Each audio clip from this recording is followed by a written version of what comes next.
Hello and welcome. This video looks at measures 17 through 28 of etude number 24 in F sharp minor, one of the etudes for the all-region tryouts for Texas 2021. It's a very difficult etude. As you can see, it's got a lot of notes, it's very fast, and the range covers from low notes to a super high F sharp. Let's take a look at the section starting with measure 17. Before we get into this composition, I want to remind you that before you get into any practice session, you should first select a variety of reeds, soak them in water for several minutes, and then go through a warm-up routine consisting of long tones and the scale used for this etude, in this case the F sharp minor scale. Now let's take a look at this section and what it would sound like.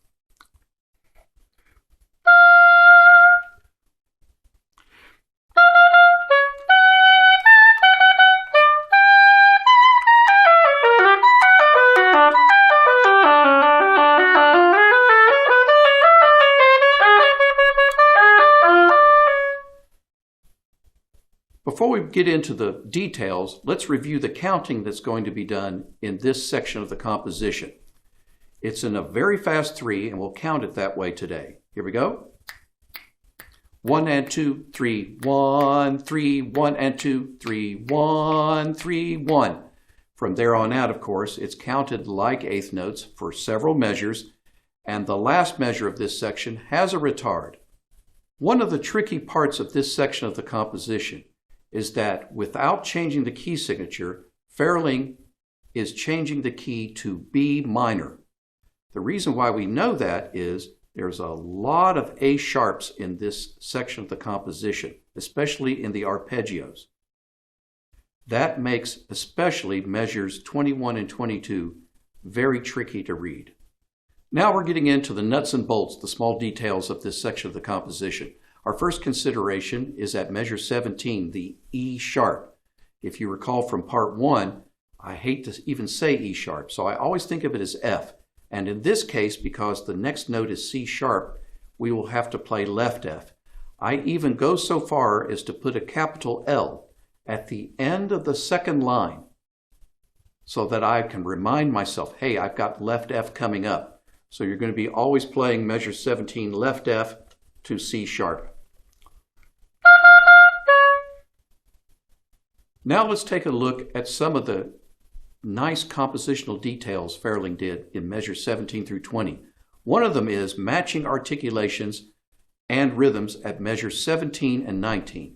Let's practice them so that they sound similarly.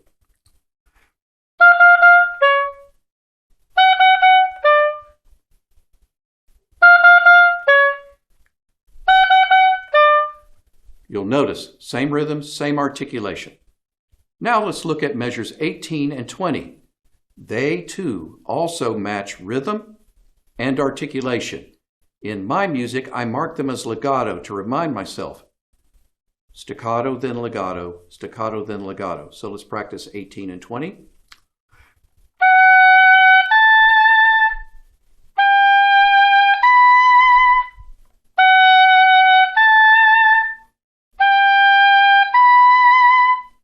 So we end up with a 4-measure phrase that is staccato, legato, and each staccatos and each of the legatos have similar music within them.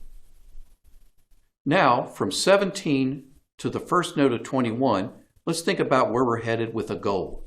All of those 4 measures lead up to the series of what I call waterfall arpeggios. With that in mind, we think about a crescendo through 17, 18, 19, 20, especially at 20.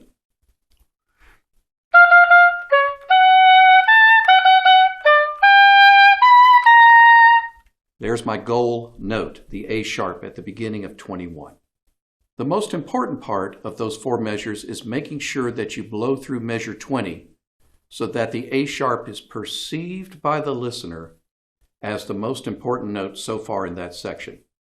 So overall, if I just play the first note of each measure, I get this effect.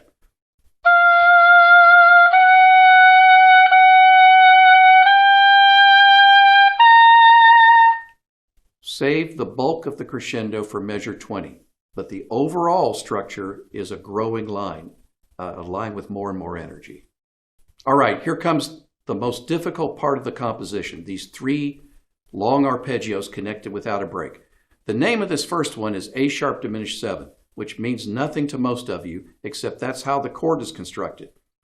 You could also think of it like this: B flat, G, E, C sharp.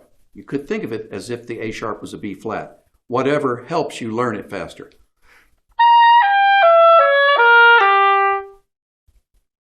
That's an odd arpeggio, isn't it? And so it's going to need careful practice. On this video, you'll not be able to see the many minutes I spent practicing that arpeggio like this. I urge you as an oboist and musician, never play one measure of technique and stop at the bar line. Always play one measure plus a note so you get used to connecting the air from measure to measure. Now we have measure 22, a B minor arpeggio. Again, playing the interval slowly. Always go to the next note. Then put it together with the previous bar.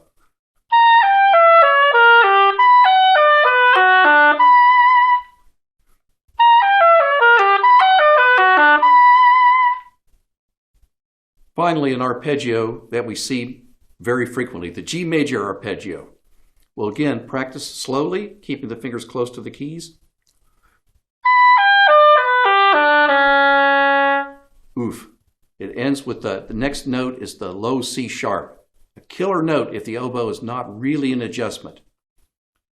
Then we'll practice the arpeggio by itself a little bit faster and faster.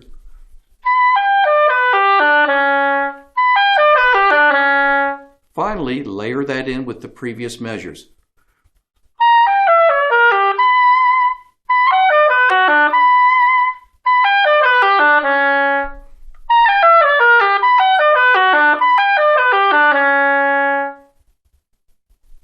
This will be the hardest technical challenge, at least in the first half of this composition.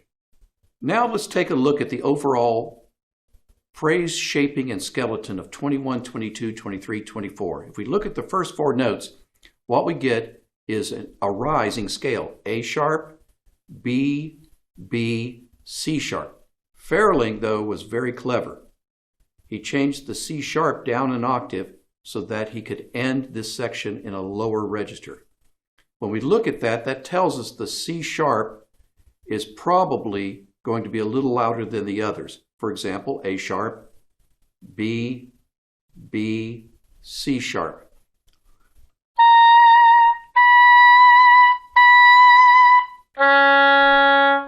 It's going to be easy to play the low C sharp a little louder. You won't have to work at it. Before we move on to the last few measures, let's remind each other about how we're going to go about practicing this difficult section. Work one measure at a time slowly to keep the fingers relaxed and close to the keys. Always play one measure plus one note.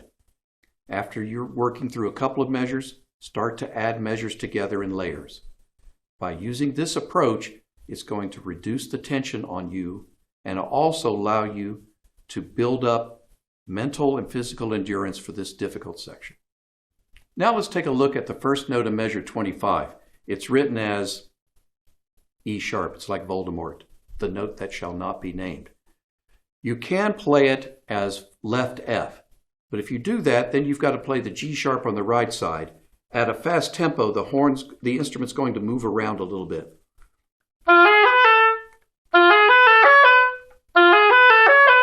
You can do it, but you have to take great trouble to make sure to hold the instrument very still with the thumbs and the first fingers.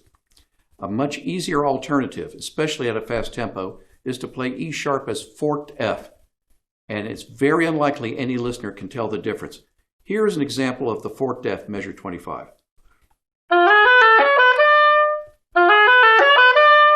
Here's 24 and 25 with left F.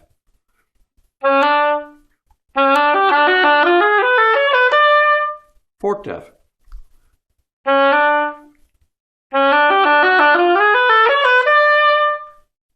very, very difficult to tell. Even an oboist may not be able to tell at a fast tempo. For most players, forked F is a very good alternative and keeps the fingers using on the front of the keys, not involving side keys as much as possible. In measure 26, we have as the last couple of notes C sharp, B sharp, going to the next measure C sharp. Again, it's probably easier to think of it as C sharp, C natural, C sharp. So it's a semi-chromatic scale that sounds like this.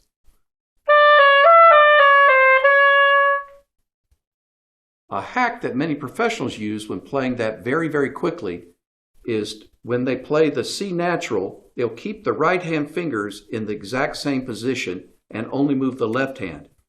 Clarinet players have been doing this kind of hack for over 150 years. If we do that method, here's what it would sound like slowly. Now, that was with the right hand fingers down when I played C natural. Now I'm going to play it the so-called normal way for the C natural. You'll notice there's not a lot of difference, especially at a fast tempo. If you've never tried it before, this is perhaps something for you to think about for the future, not for something if you need to hurry and learn the etude. Now let's take a look at the odd articulation in measure 27. One of the few times we see 3 slurred, 3 tongued notes. One of the little tricks I do here in addition to the articulation is I keep the G sharp key down from the very beginning. On professional oboes, it's set that way so that I can wiggle the G sharp key. Wow, just C sharp is playing. But by keeping the G sharp key down, I can play those 3 notes and not have to go back and forth with my little fingers. Here's an example of what normally we would see. Now with the G sharp key down the whole time.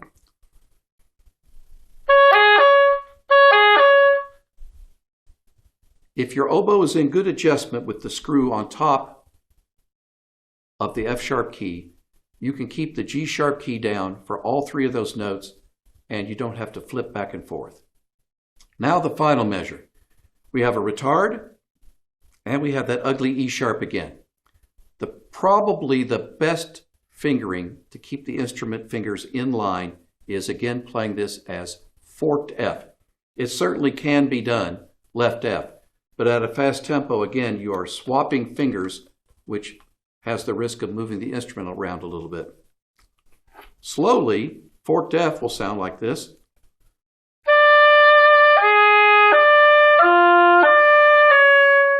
And can be easily done by just keeping the instrument still and also keeping the index finger of the left hand close to covering the half hole.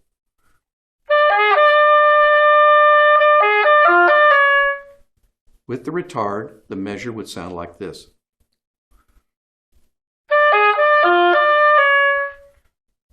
Finally, let's take a look at the end of that measure. There is no breath written there, but almost all players are going to need to breathe somewhere.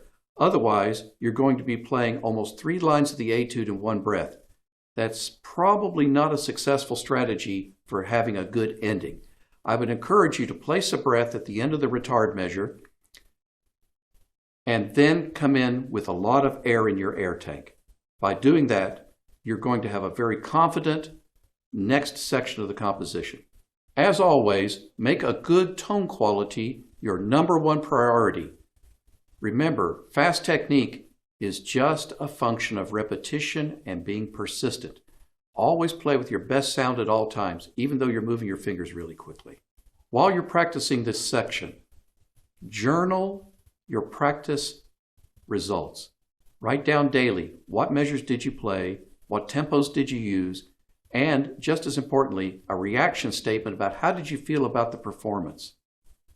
By journaling, it will keep you focused on a goal and will also encourage you to practice every day. This is the end of part 2 for etude number 24 in F sharp minor.